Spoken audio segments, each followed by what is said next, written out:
Now, I bet as you're working from the last example, when you had to evaluate the series by hand, you're probably wondering, like, I wonder if the TI can take care of all of this at once. You know, if it can find terms of a sequence, why can't it find the sum of the terms of a sequence? If you were thinking that it could, you were correct. We actually can use our TI to take care of all of these series. So I'm going to show you a few different ways.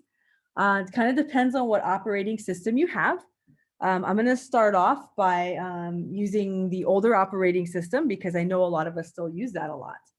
So we're going to start off with the same example that we did by hand. I think part A on this particular part. So we're finding the sum of the first 7 terms of the sequence with the general term I plus 1 over I plus 2.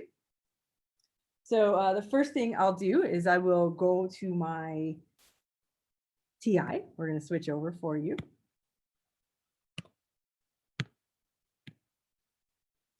And in order to call up sums of sequences and such, a new favorite button will be second stat, because that's going to call up the list menu.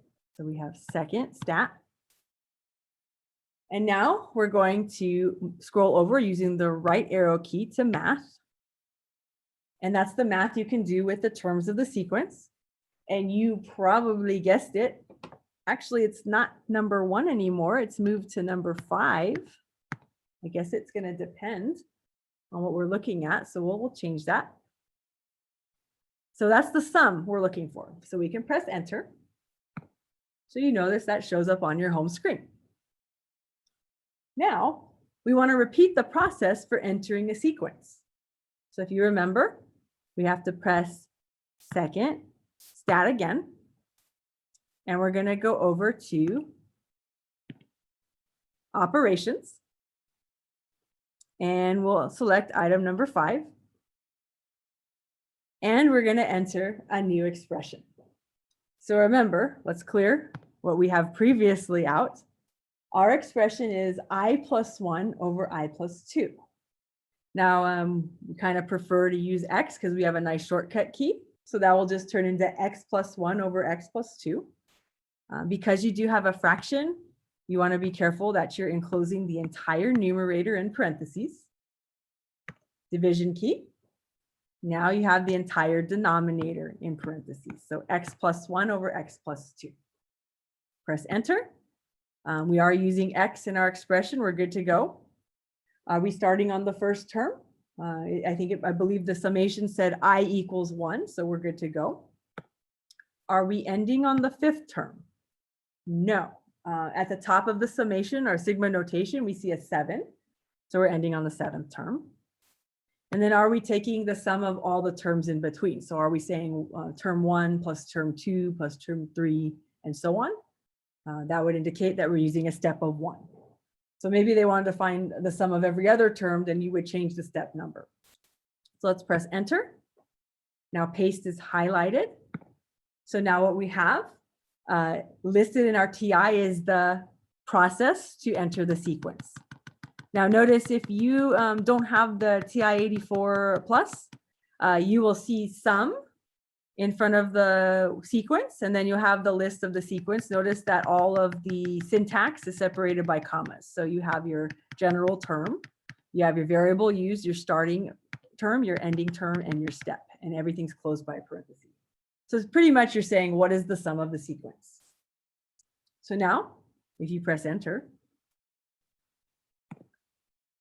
we end up getting a decimal, and you kind of notice, oh, it looks like the same one as we had before, and it should. Let's change this to a fraction if it's possible. We always try. Having the exact value is always more valuable than having a decimal unless we're trying to interpret what the number means.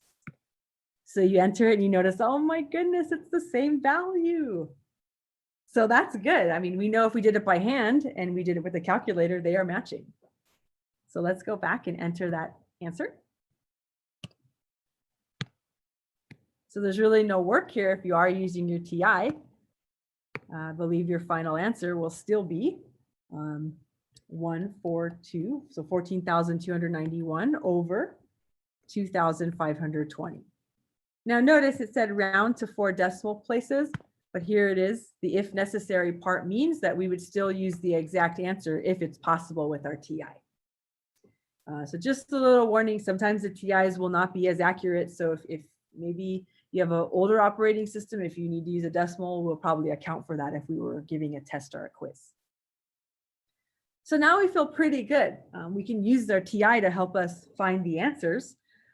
In fact, if you have a choice and no one's asking you to do anything by hand, you may find it valuable to learn the syntax so that you can do this. I would also like to kind of show you, if you do have the newer operating system, it already has Sigma notation built in. So I'll kind of do this one more time if you will bear with me, and then we'll move on to part B. And we'll do that both ways just in case. We're going to switch back really quick.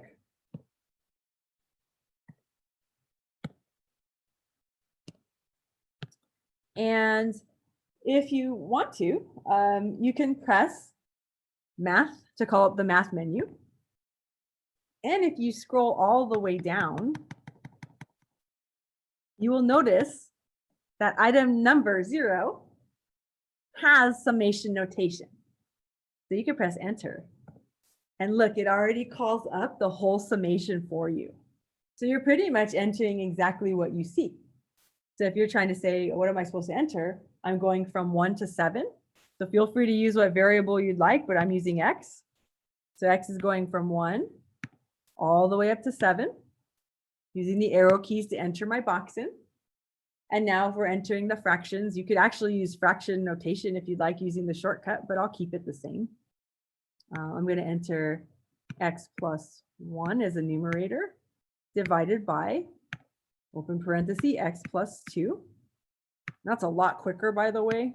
Make sure all the parentheses match up, press enter, and you notice, yeah, we are getting the same answer. If you want to try, please do try to change it to an exact answer if it's asking for it. So you'll notice we still have the same answer. So yes, if you do have a newer operating system, please feel free to use it. If you don't, it's not too much more work just to say what the sum of the sequence is.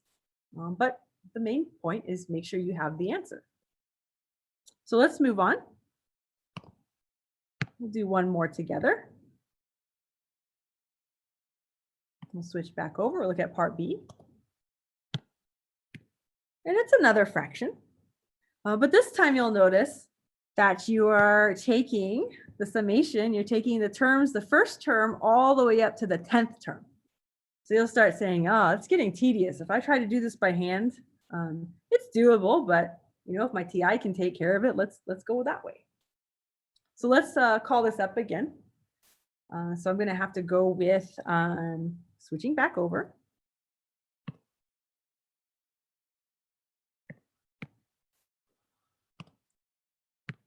And we'll do it kind of with the older operating system first, and then we can switch to the newer summation notation second. So let's take care. Again, our favorite key, second stat to pull up the list. And we're going to take the math. We're going to find the sum. That's item number 5. And we have to pull up the sequence. So we have second stat one more time to get the list. We want operations, and we are pulling up item number 5 sequence. And this time the sequence, we'll clear that out for a second.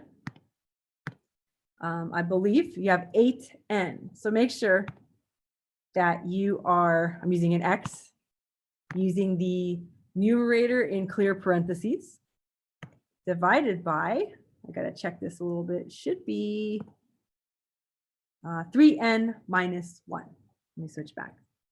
Well, you don't see me switching, but I have to refer to my paper. So 3x minus 1, noticing that the entire denominator is enclosed in parentheses. So the variable is x. We're just matching them as whatever we entered in our expression. We're okay with starting at the first term, but they wanted us to end at term 10. So you'll notice the more terms you take, the bigger the number might be, or it might not be. Maybe the fraction gets more complicated. They want us to find all of the terms 1, 2, 3, 4, 5, 6, 7, 8, 9, 10. So there's no step in between other than a 1. So we're going to highlight, paste, and enter. And now we have the syntax. So keep in mind, if you are working with series and you're using this technique, you always have the word sum in front of the sequence, and then the syntax, general term, comma, the variable you're using in the general term, the starting term number, the ending term number, and the step in between the terms. Press enter. And you notice that we have ourselves a decimal. So try, see if you can turn it into a fraction. And you notice that the calculator simply refuses to do so. So this would be an indication that we would want to round this to whatever the directions are asking for. So I'm going to copy this over to make sure I can see it.